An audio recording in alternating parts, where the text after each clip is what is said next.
The secret tactic of the Australian Open organization to harm Carlos Alcaraz. Carlos Alcaraz has reasons to be upset with the organization of the Australian Open.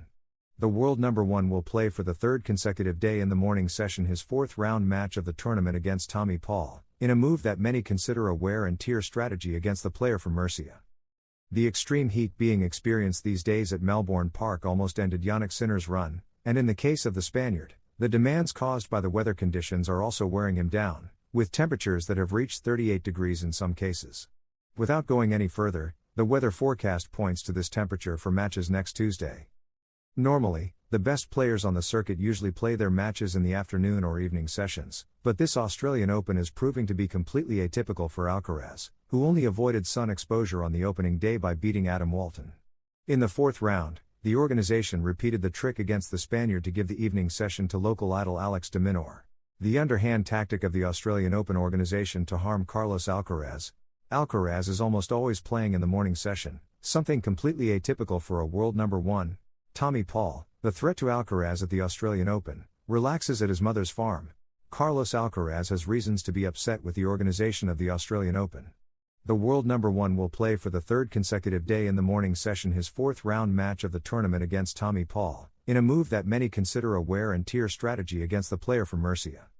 The extreme heat being experienced these days at Melbourne Park almost ended Jannik Sinner's run, and in the case of the Spaniard, the demands caused by the weather conditions are also wearing him down, with temperatures that have reached 38 degrees in some cases. Without going any further, the weather forecast points to this temperature for matches next Tuesday. Normally, the best players on the circuit usually play their matches in the afternoon or evening sessions, but this Australian Open is proving to be completely atypical for Alcaraz, who only avoided sun exposure on the opening day by beating Adam Walton. In the fourth round, the organization repeated the trick against the Spaniard to give the evening session to local idol Alex de Minaur. Many believe that this choice by the organizers to give the night session to the tournament's sixth seed is due to favoritism, allowing him to arrive less worn out to a hypothetical quarterfinal against Carlos Alcaraz, provided he defeats Alexander Bublik. It should be remembered that the player from Murcia has never managed to get past the quarterfinals of the Australian Open, and the organization seems determined not to make things easy for him. The Spaniard does not enjoy the same status of respect as in other tournaments he has won, such as Roland Garros or the US Open, where he always plays in prime time. Alcaraz is not the only one affected, but the Spaniard is not the only victim of an organization that is deliberately playing to weaken the two great dominators of the circuit. Jannik Sinner was on the verge of a knockout in the third round against Elliot Spitzeri precisely because of the heat. The Italian suffered cramps and, thanks to the extreme heat rule, was able to stop the match, recover, and win the encounter.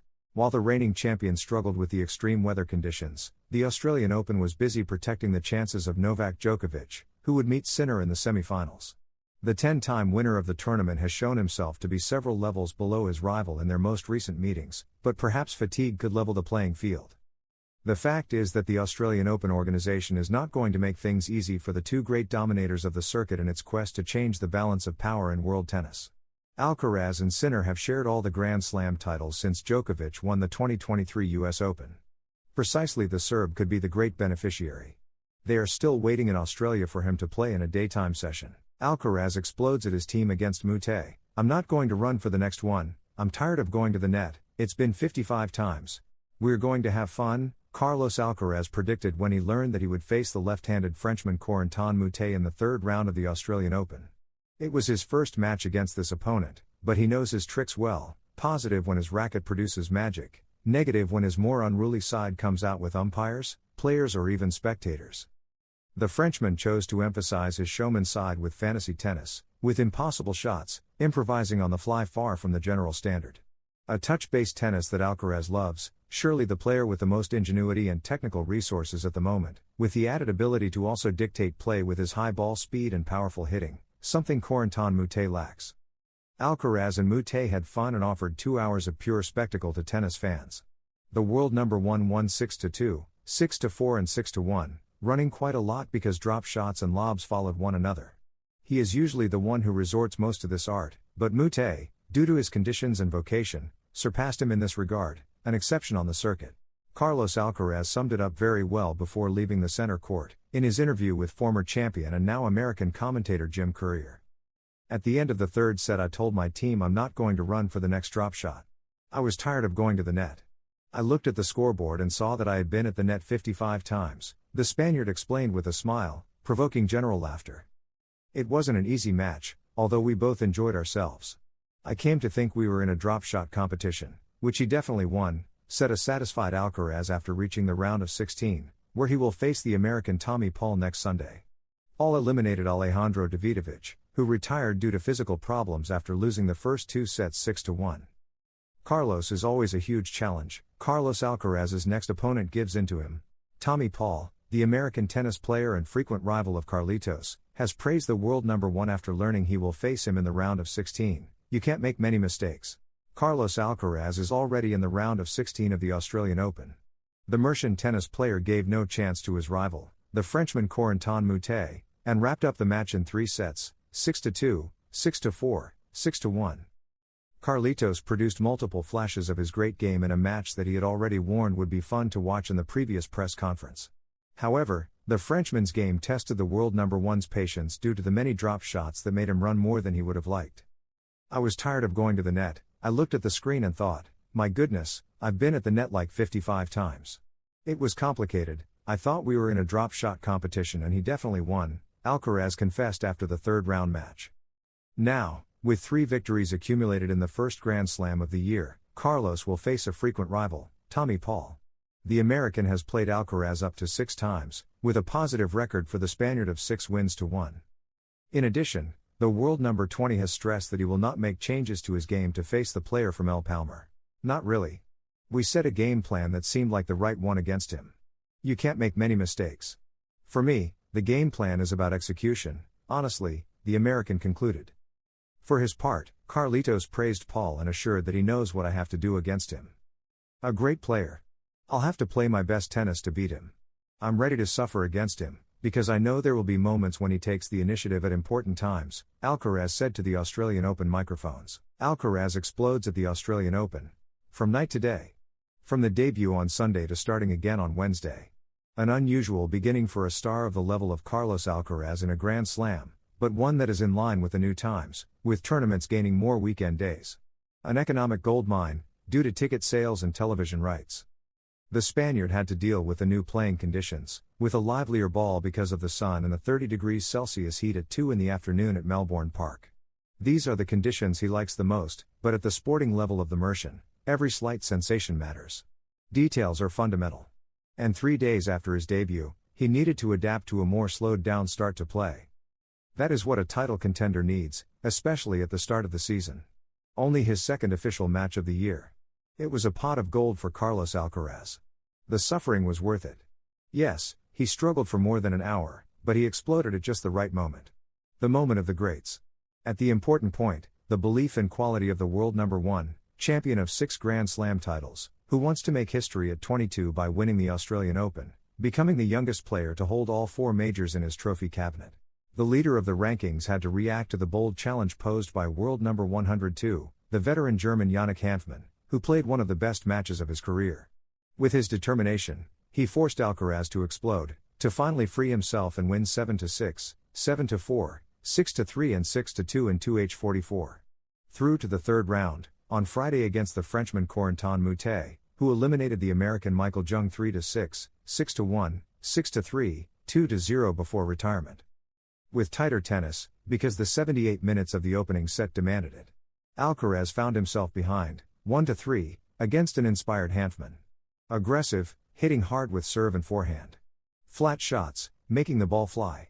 The German gave everything, the Mercian always responded, quickly recovering the break deficit, 3-3, knowing how to suffer in adversity, in a bout of unexpected difficulty. At 3-4 in the tiebreak, at the peak of Hanfmann's form, Alcaraz's differential gene appeared, a special talent in moments of risk. He strung together 4 consecutive points, shifted up a gear and took the set in 78 minutes. As long as it was competitive. Throw in a smile, his coach Samuel Lopez asked him when he secured the break in the second set to make it 3-1. Alcaraz was serious, focused because it was hard for him to take the initiative. He laughed for real when a spectator shouted an unusual cheer, uniting 2 brilliant generations of Spanish tennis. Come on Carlos Nadal. Alcaraz calmed down as he saw his tennis rise, too much for Hanfmann, who had to be treated on his left side before starting the third set. The German lost for the third time to the Mercian, whom he had already lost to when Alcaraz was only 16, but enjoyed having been a difficult opponent. Outstanding in this test for Carlos Alcaraz. A straight sets win, without getting into really serious trouble, spending just the right amount of time on court for physical sharpness without punishing the body. Gaining match rhythm worth its weight in gold for the next rounds. The player from El Palmar came out stronger. The test became very serious, and he made it his own. What was not seen on the fourth day in Melbourne, Alcaraz's anger, insults from Davidovich, and the incredible downpour in Australia. The fourth day of the Australian Open left even more memorable moments. Coincidentally, Spanish players were the protagonists of the day, showing their emotions on court and leaving all kinds of episodes. Both Carlos Alcaraz and Alejandro Davidovich won their matches and are into the third round. They even had time to avoid a universal downpour in Melbourne. Davidovich versus the crowd, idiot. The Malaga-born player spent around 4 hours on court, and it leaves room for a lot, especially if the crowd is not on your side, or at least neutral. First, shouts from a boy in the stands unsettled Foki, who did not hesitate to respond to chants in favor of his opponent, the American Riley Opelka. USA, USA. The fan shouted. What are you saying about USA, idiot? Davidovich snapped, addressing his bench. A somewhat comical episode, with Davidovich angry and Opelka giving a thumbs up to his supporter and thanks. At that moment, the Spaniard was comfortably leading the match, but everything got complicated from the third set on. In the fifth, he managed to get the job done and shout to the Melbourne sky. Considerable anger from Alcaraz. The world number one won again in the second round without dropping a set, but the tension was high. The Spaniard, who had a tough start against a combative Hanfman, got very angry after a point and began shouting at himself and toward his coach, who smiled at the situation. It was not his best day, but he earned a valuable victory. Midway through the second set, with the score and outlook already very favorable for Alcaraz, one spectator dared to shout just before the Merchant's serve, forcing him to stop and even laugh after hearing the Carlos Nadal yelled by the person in question. Anger and laughter during a match that lasted nearly 3 hours. Spanish emotions ran high. Zverev's look of disbelief at the downpour. Alexander Zverev was dominating the third set after 2 tight ones and calmly returned to court after a break. Checking his racket and the string tension, suddenly drops began to fall. In seconds, the drops turned into a torrent of water, as if from a tap. The German, incredulous, and Mulla, his opponent, ran for cover. All matches had to be stopped for a few minutes. Despite the main courts having roofs, the rain was so sudden that there was no time to react.